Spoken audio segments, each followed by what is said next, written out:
आखिर कैसे एक दुष्ट राजा अपनी ही सुंदर पुत्री को देखकर उस पर फिदा हो गया और काम वासना में अंधा होकर उससे विवाह करने की ठानी।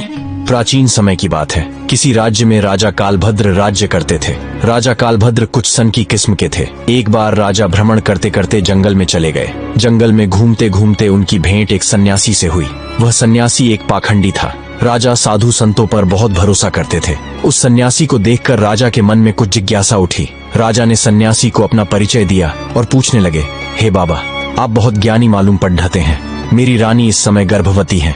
मैं जानना चाहता हूँ कि उनकी कोख से पुत्र होगा या पुत्री। सन्यासी ने कहा, राजन, मैं यह तो नहीं जानता कि तुम्हारी रानी की कोख से पुत्र होगा या पुत्री, पर इतना जरूर कह सकता हूँ कि अगर तुम्हारी रानी ने किसी पुत्री को जन्म दिया तो तुम्हारा सर्वनाश हो जाएगा।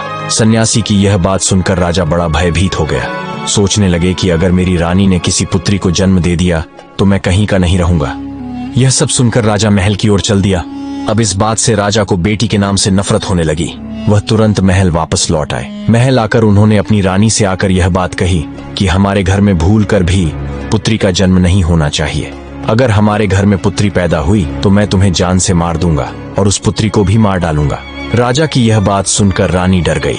वह जानती थी कि राजा बड़े ही जिद्दी किस्म के हैं। अगर पुत्री का जन्म हो गया तो वह उसे मरवा सकते हैं। इतना कहकर राजा वहां से चले गए।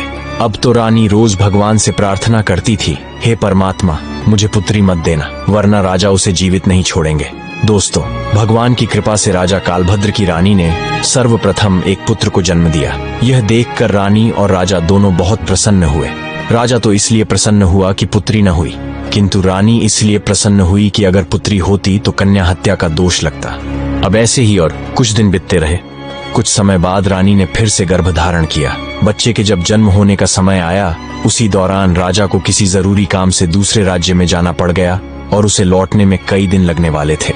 जाने से पहले राजा ने अपनी रानी से कहा था, यदि तुम्हारी गर्भ से बेटी का जन्म हो तो उसे मरवा देना, मैं बेटी की सूरत नहीं देखना चाहता।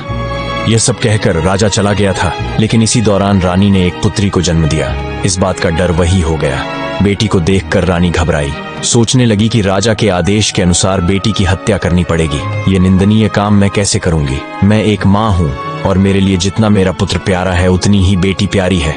अब तो बेटी को देखकर रानी एकदम से रोने लगी और कहने लगी, हे भगवान, अब मैं क्या करूं? कन्या हत्या का पाप बहुत बड़ा होता है। रानी बहुत बड़े धर्म संकट में फंस चुकी थी।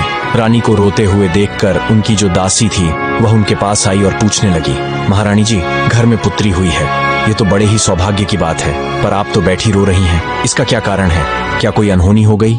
रानी बोली, हे दासी,